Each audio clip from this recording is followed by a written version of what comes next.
Ker sem prejšnji teden preveč užival v Sajkotovem trpljenju na poti do slovenske obale, sem se odločil, da ga ponovno nekam pošljem.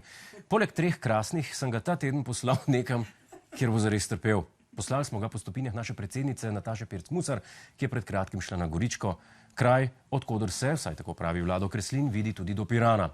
Je pa kokice v roke in z menoj uživajte v Sajkotovi novi Odisejadi. Kje so časi, ko me je Jure pošiljal le po Ljubljani, ko sem imel vse posneto v parih urah.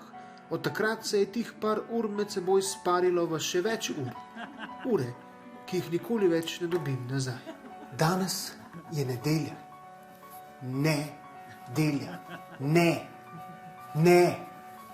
In kam me je poslal Jure? Ja, na Goričko.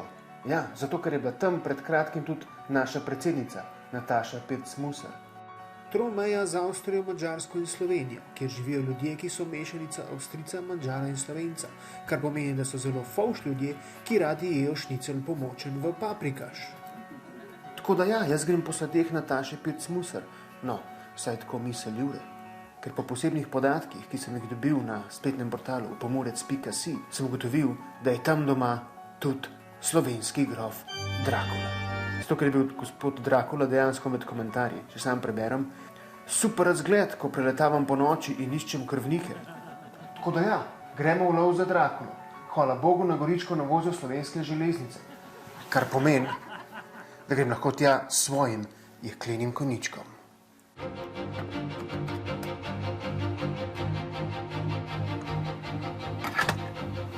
Bencin, tekočina, ki je trenutno dražja od krvi. Cajti, ko so študenti hodili na road trip, so očitno mimo. Med vožnjo ne smem pozabiti na hidracijo. Treba je hidrirati. V avtu se počutim povsem svobodnega, saj se ustavim le, kadar hočem. No pa tudi takrat, ko po prehudi hidraciji enostavno moram.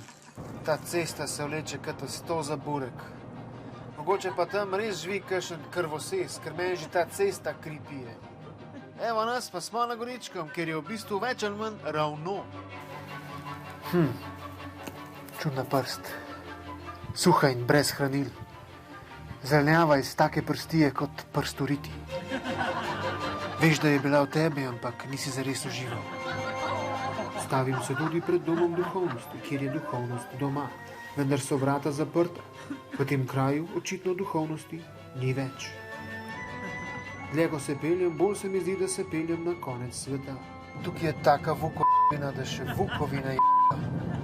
Znajdem se tudi pred 9% klancem. Če 9 obrnemo okoli, dobimo številko 6. Peš se odpravim proti Tromeji, kjer je spet 18% klanec. 8 plus 1 je 9. 9 okol je spet 6. Prispem do Tromeje in ugotovim, vsaka država meji na 2 drugi. Na Tromejniku. Tromeja, 2x3 je 6. Povsod okoli mene je število 6. Še v kavbojkah sem ravno kar našel 6 evrov. Še ta čuden žar bi moral imeti 6 gumbov. A 6 manjka. Začel sem hiperventilirati. Moram spet malo hidrirati. Končno prispem do največjega gradu v Sloveniji, s čimer odgovorim na vprašanje, kdo ima največjega v Sloveniji. Grad so gradili templarji, napadali pa so ga tudi Turki. Ko se dotikam zidu, začutim negativno energijo. Vsi ti boji, vsa ta kri, čuden občutek je v zraku. Grad ima kar 365 soban, kar je fajn, ker lahko vsak dan v letu spiš v drugi sobi, pa ne rabiš posle postlati. Ampak pravo vprašanje je, kje je soba 366? Zapečatana sobana, a to mene ne ustavi. Uspelo mi je priti tudi v sobane, ki niso odprte. Poln strahu vstopim v temo.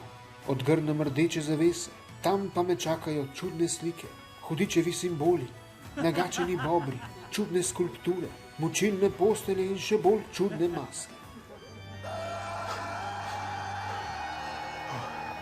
Nekaj sem slišal. To je grad z imenom Grad v kraju grad. To je 3-krat grad. Če rečeš 2-krat, je to 6-krat.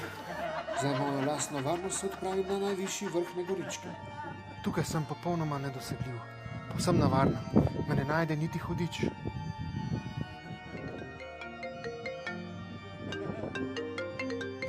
Kliče me številka 666. Ja, prosim. Oh, Jure, ti si. Jure. Ti si.